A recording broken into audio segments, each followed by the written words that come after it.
I never thought family betrayal could cut so deep until my own sister Diana accused me of something unthinkable. We grew up sharing secrets, protecting each other, building dreams together.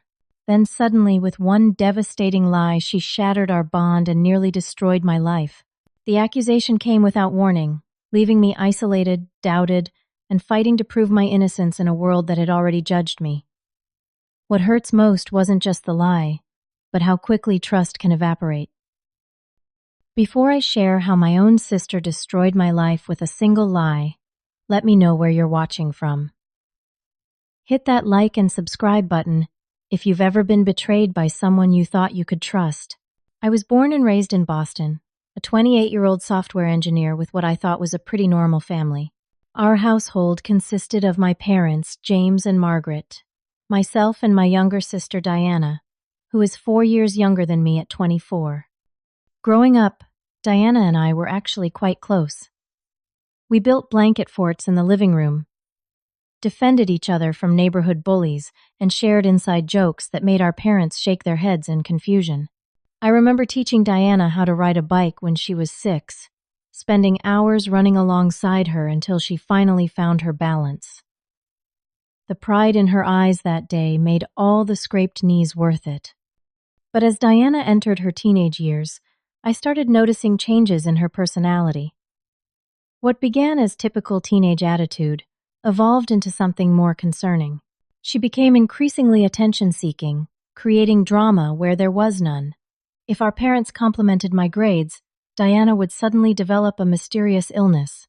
If family gatherings focused on someone else, she would find ways to redirect the spotlight. I chalked it up to normal growing pains, figuring she would mature out of it. After all, I went through my own rebellious phase. But while I eventually settled down, Diana seemed to double down on her manipulative behaviors as she entered adulthood. By the time I had graduated college, landed a great job at a tech company, and was saving for my first house, the contrast between our lives became stark. Diana was struggling through college, changing majors 3 times, and constantly calling our parents for extra money. I never judged her for this. Everyone finds their path at different times, but I could sense her growing resentment toward me. Last Thanksgiving marked a turning point. Our family gathered at our parents' house for the traditional holiday festivities.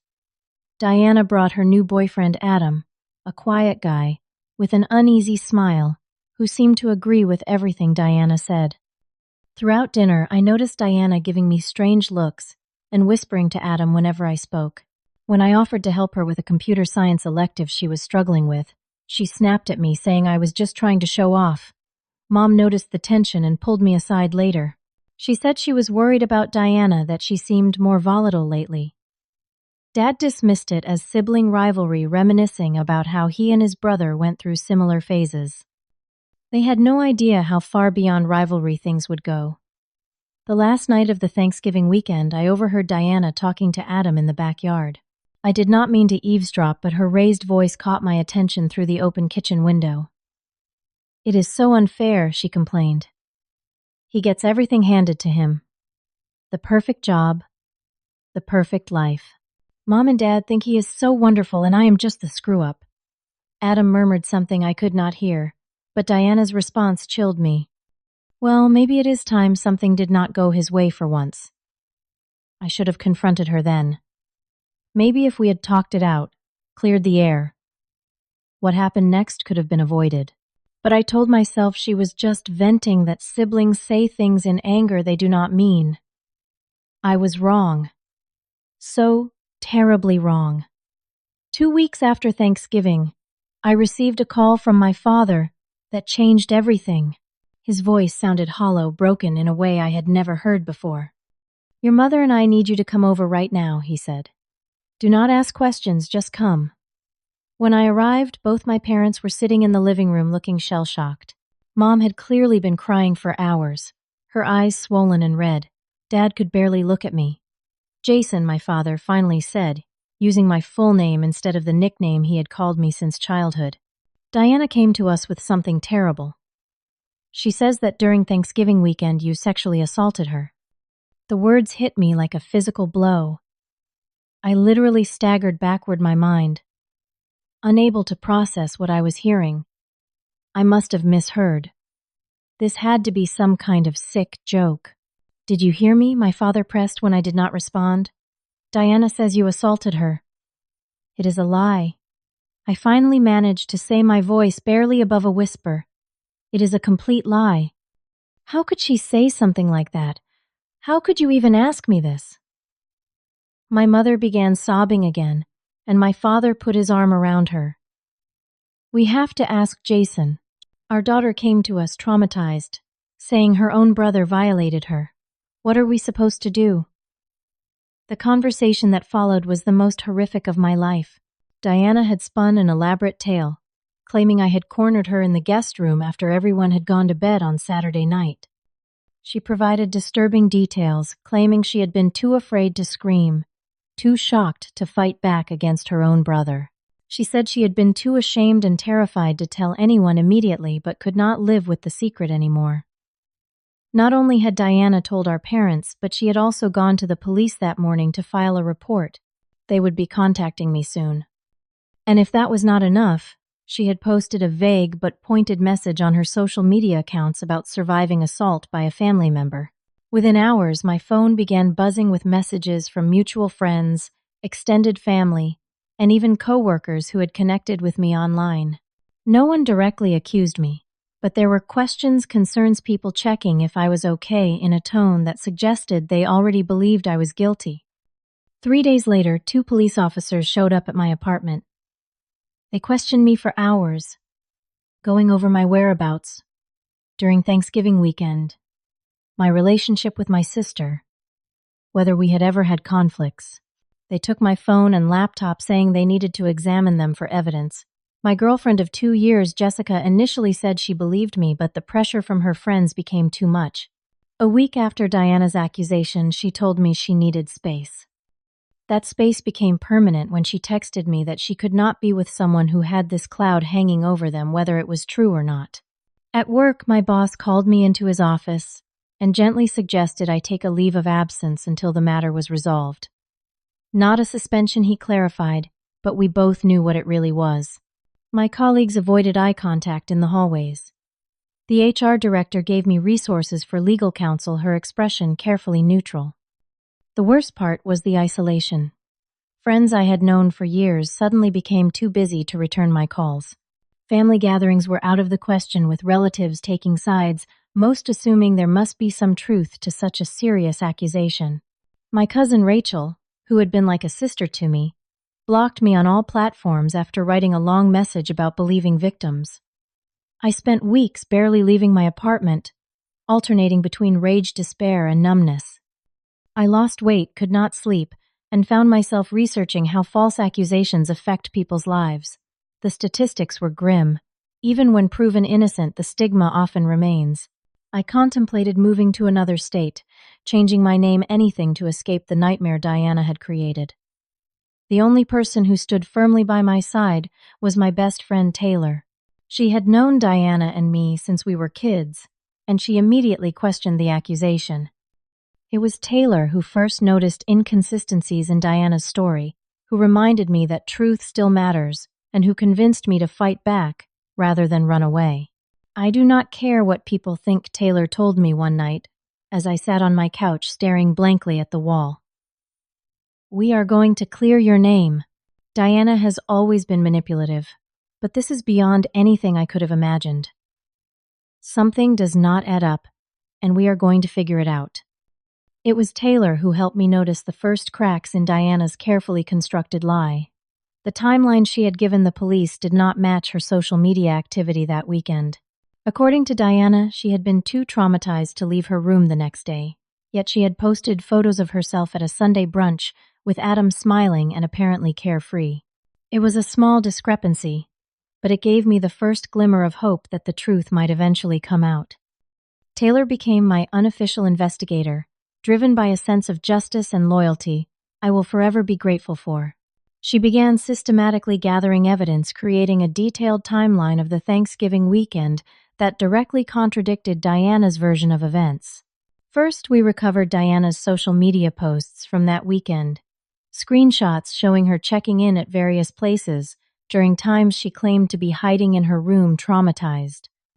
There were photos of her at Sunday brunch with Adam, a time-stamped selfie from a Black Friday shopping trip, and multiple cheerful updates that showed no signs of distress. Then, in a stroke of luck that felt like divine intervention, we discovered that my parents' neighbor had installed a security camera that captured a view of our driveway. Taylor convinced him to check the footage from that weekend. The video clearly showed Diana leaving the house Sunday morning, laughing with Adam as they got into his car, hardly the behavior of someone who had been assaulted the night before. We also located witnesses from Diana's campus who saw her at a party the following Tuesday dancing and drinking when she had told the police she was still too traumatized to attend classes. One of her roommates, upon learning of the accusations against me, came forward to say Diana had seemed completely normal after Thanksgiving, even bragging about manipulating our parents into giving her extra money for Christmas. With this mounting evidence, I hired Alan Griffith, an attorney who specialized in false accusation cases. He was expensive, but worth every penny. Alan helped me organize the evidence in a compelling way and advised me on how to present it to the police. But the real breakthrough came from an unexpected source. Adam, Diana's boyfriend, had begun to have doubts. Taylor ran into him at a coffee shop and noticed his discomfort when she mentioned my name. She took a chance and directly asked him what he knew. Surprisingly, Adam agreed to meet with us privately. He was nervous, constantly checking his phone, afraid Diana might discover his betrayal. But his conscience had been eating at him. Diana made the whole thing up, he finally admitted. She was jealous of the attention Jason gets from their parents. She was failing 3 classes and needed a distraction, something that would make everyone forget about her academic problems and focus on her as a victim. Adam showed us text messages where Diana had outlined her plan, calculated how to make her story believable, and even practiced what she would say to the police. In one particularly damning message, she wrote, "Watch how quickly everyone turns on him. No one will care about my grades after this." Adam agreed to provide these messages to my attorney and the police. When asked why he was coming forward now, he simply said, "I thought it was just going to be a small lie that would blow over. I did not think it would go this far. I cannot be part of destroying someone's life." With Adam's evidence and our timeline contradictions, the police investigation took a dramatic turn. They interviewed Diana again, this time confronting her with the inconsistencies. According to the detective who later contacted me, Diana became defensive, then angry, then finally broke down when shown Adam's text messages. She did not explicitly admit to lying, but changed her story multiple times until it became clear to everyone involved that her accusation was false. 2 months after the nightmare began, I received official notification that the police were dropping the investigation due to lack of evidence and credibility issues with the accuser. My attorney issued a carefully worded statement to those who needed to know, explaining that I had been fully cleared of any wrongdoing. The hardest part was watching my parents come to terms with what their daughter had done. They invited me to their house where they showed me letters Diana had written to them, after making her accusation letters full of fabricated trauma and manipulative language designed to further drive a wedge between us. My mother could barely speak through her tears as she apologized for having doubted me even for a moment. We arranged a family meeting with Diana present. My parents, my attorney Taylor, and I sat down with all the evidence laid out. Diana arrived, seeming confident, but that confidence quickly shattered as she realized what was happening. She tried denial first, then attacked Adam for betraying her, then claimed we were all conspiring against her. What struck me most was not her anger, but her complete lack of remorse when finally confronted with irrefutable proof of her lies. Instead of apologizing, she looked me directly in the eyes and said, "You always get everything." Just once I wanted people to care about me more. What came next still shocks me to this day. After being exposed as a liar who had nearly destroyed my life, Diana somehow managed to twist reality once again. She demanded that I apologize to her for not supporting her story. "You are my brother," she said, her voice eerily calm. "You should have stood by me regardless of what happened. Family supports family no matter what." The room fell silent. My parents exchanged glances of disbelief. Taylor actually laughed out loud, a short, shocked sound she quickly stifled. My attorney shifted uncomfortably in his seat.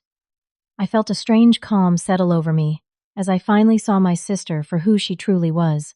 Someone willing to destroy another person to get what she wanted, then expect forgiveness without remorse. Someone who viewed family bonds as tools to be manipulated rather than connections to be treasured.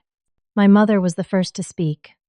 "Diana," she said softly, "you accused your brother of one of the worst things a person can be accused of. You lied to us, to the police, to everyone. And now you want him to apologize to you." Diana's eyes filled with tears, but I had seen this performance too many times before. These were not tears of remorse, but of thwarted manipulation. "You are all against me," Diana cried, reverting to her victim role. "I made one mistake, and now you are going to throw me away." "What kind of family does that?" "One mistake," my father said, his voice shaking with emotion. "You tried to send your brother to prison. You were willing to destroy his entire future. That is not a mistake, Diana. That is a deliberate choice you made day after day for months." As the reality of her situation dawned on her, Diana's tactics escalated. She threatened to tell people we had forced her to recant. She promised to make our family name synonymous with scandal.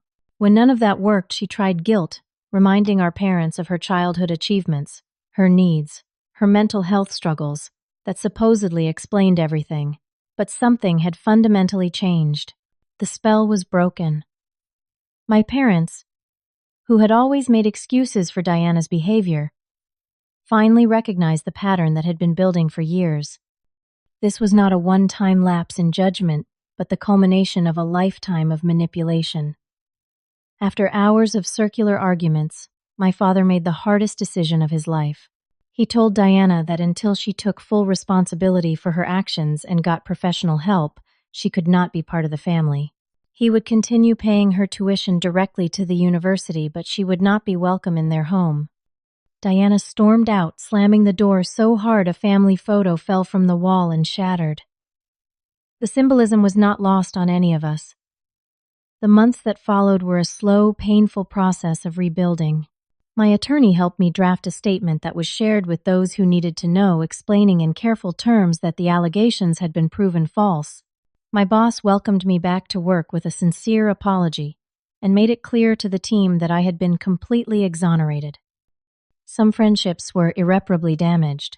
People who had jumped to condemn me either slunk away in embarrassment or made awkward attempts at reconciliation. I found I could forgive some, but not others. The ones who had asked questions before passing judgment, who had given me the benefit of the doubt, those relationships could be salvaged. The others, I let go. I started therapy, joining a support group for people who had faced false accusations. The psychological impact was profound and long-lasting. I developed trust issues, anxiety in social situations, and a hyper-awareness of how I interacted with others, especially women. Every conversation felt like potential evidence that might be twisted against me later. My therapist helped me work through these fears, teaching me that while my caution was understandable, I could not let Diana's actions define the rest of my life. Slowly, I began to date again, though I was transparent about my experience.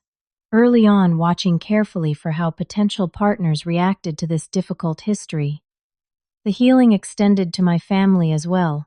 My parents went through their own therapy, working through their guilt for not recognizing Diana's behavior sooner and for initially doubting me. Extended family members who had distanced themselves gradually returned, many offering heartfelt apologies. 1 year after the accusation, we held another Thanksgiving gathering. Diana was not present, but her absence was both painful and relieving. We were a family with a missing piece, yet somehow more authentic than we had been in years. Shortly after the holidays, we received news that Diana had transferred to a university across the country, only to be expelled 3 months later for fabricating harassment claims against a professor who gave her a failing grade. She had lost her new friend group when they discovered her history of lies.